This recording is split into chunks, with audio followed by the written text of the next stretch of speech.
Hi guys, I'm Mark and today we're gonna create this fantastic inventory system. So let's get started. It's very easy. So in the last episode we have created a pickup system and now we're gonna create our inventory system. So let's start creating 3 folders that we use later. The structures that we use. The second one is our data tables. Basically our database or our categories, okay, to define our objects, okay. And third is basically our icons, the icon of each item. Firstly, we import our icons that you can find in the description of this video. There is a link for Google Drive. Okay, so after this we are gonna create our structures, okay.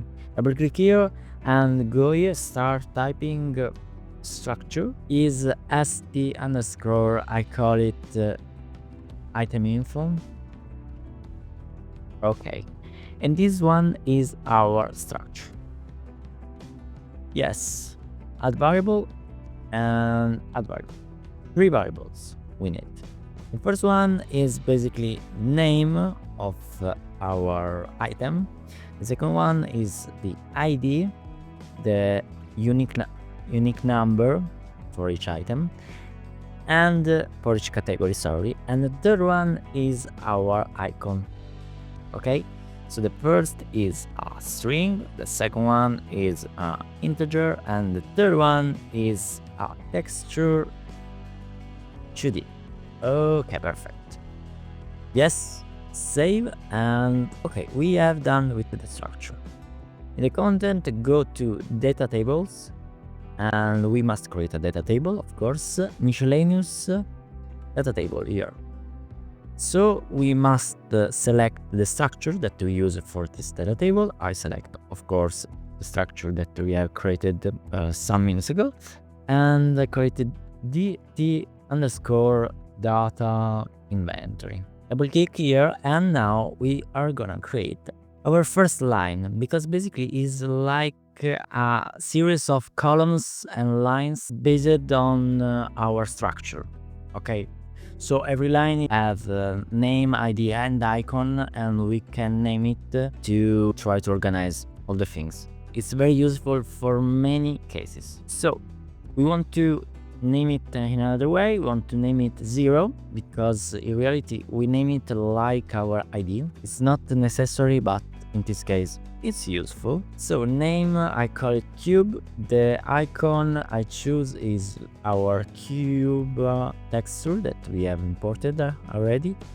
So let's click add another time. I call it now 1, ID 1, the name sphere.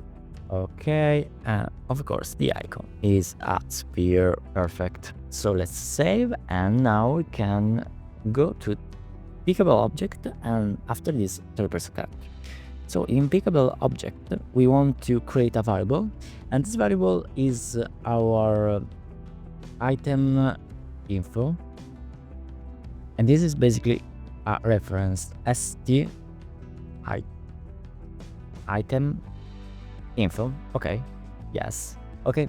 So basically we are gonna set this item info with our pickable object, distance of this pickable object. So we want another variable that is basically our ID. We want get data table row. Perfect.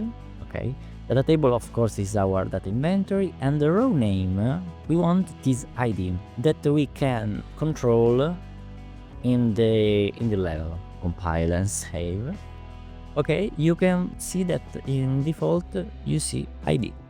So basically you can change for each instance what you want, because maybe it's a sphere, maybe it's a cube, maybe it's another category that you choose. So we want to use this string get and collegate as a row name. Of course this is a little conversion, but it's not a problem. So when row found, we want to set up our item info. Set auto row item info, and yes, it's perfect.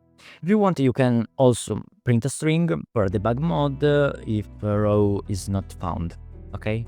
But in many case, in general, it works perfect, okay? So compile and save, and now we can go to third person character. So here we want to set up our inventory. What is our inventory? Basically, it's an array with all this structure, because every structure identify one item, okay? So I call it inventory, and this is our item info, yes. Right click, and we have our array. So we get it, and we want to add. Okay, so now we can collect this. Perfect. I maybe move this a little bit up. Perfect. Okay, so now with this object reference, that is basically the reference of the instance of people object, we want to get the get info item info, yes. So basically our structure, okay? And we can collect it, and yes, we have done interpersonal character, but in reality this inventory system works, okay, because we have done already everything, but we also want in this video to create also the user interface. So in the event begin play, we want to create a widget.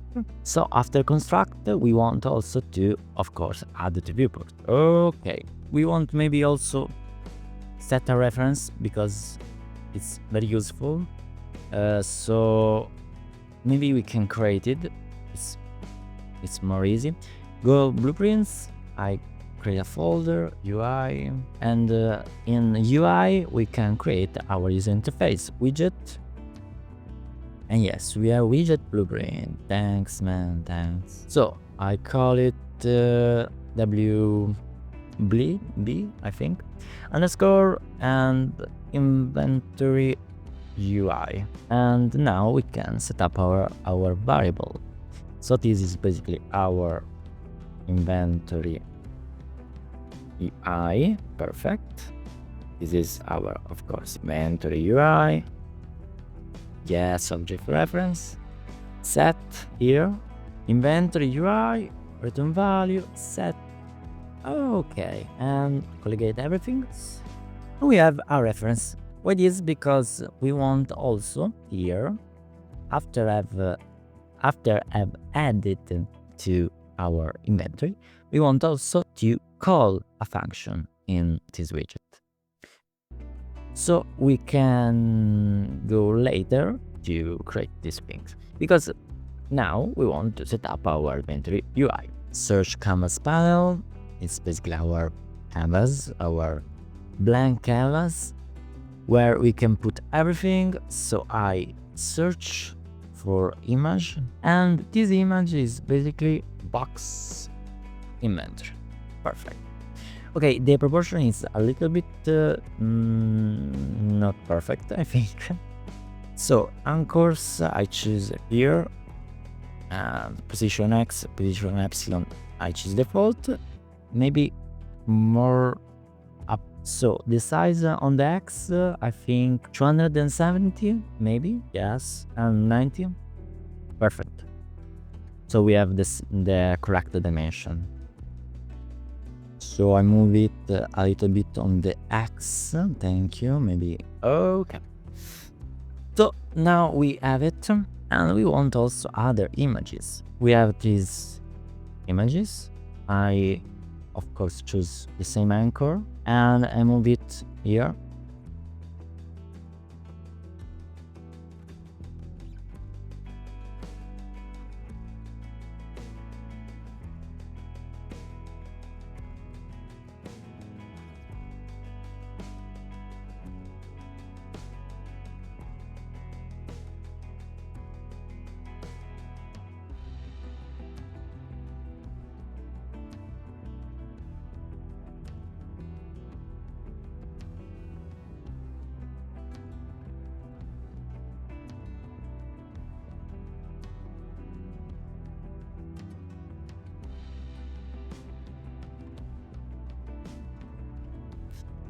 So we want to create a function here, add to inventory. Okay, so we now have our add to inventory.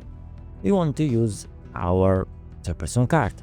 To do this, we must cast when it's constructed. So cast to third-person character, yes. And in the object, I want to get player pawn, yes. The value, and it's basically our object. And maybe I can set a new variable that basically our player character, okay? So we can do this one time only. BP third person character, yes. That here, yes, perfect. Compile and save, add to inventory, okay. So now we want to use our inventory that we have created in third person, this, okay? Because it's updated in inventory UI, we must use our player character reference to get our inventory. Get inventory, perfect, okay. And now that we have our inventory, we can use a for each loop that basically do things using the index of array and using the elements of the array, okay? So array element in the loop body we must control with a switch on integer. If it's a little bit complicated, I know. So we break basically our st item info and we control if the id is 0 or 1 or 2 in this case. Of course, if you have more, you can also add bin. So if it is 0, okay, we must add some value to a variable that I call it i0, and maybe the first one is minus, okay, i0, that is an integer. Ctrl C, no, sorry, Ctrl C, Ctrl V, Ctrl C, Ctrl V, because we want also i1 and i2. Basically, these variables update the number of items in that category. Okay, so we want to set our integer, set, perfect, and i0 is basically i0 plus 1. And here it is.